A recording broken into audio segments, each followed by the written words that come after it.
আমরা যে জিনিসটা দেখার জন্য অতি আগ্রহের জন্য আছি, ওই দেখেন টাইগার এখন দেখাচ্ছি আমি ছবিতে, একটু পরে আমি দেখাবো একদম রিয়েল টাইগার। হ্যাঁ, টাইগার দেখার জন্য কি আবার এক্সট্রা চার্জ নিবে নাকি?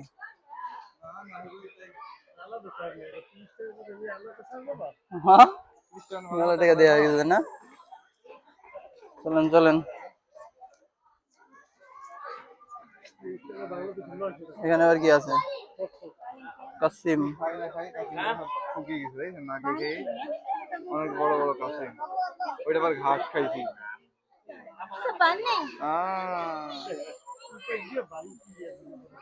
চলেন চলেন, ভাগ কোথায়?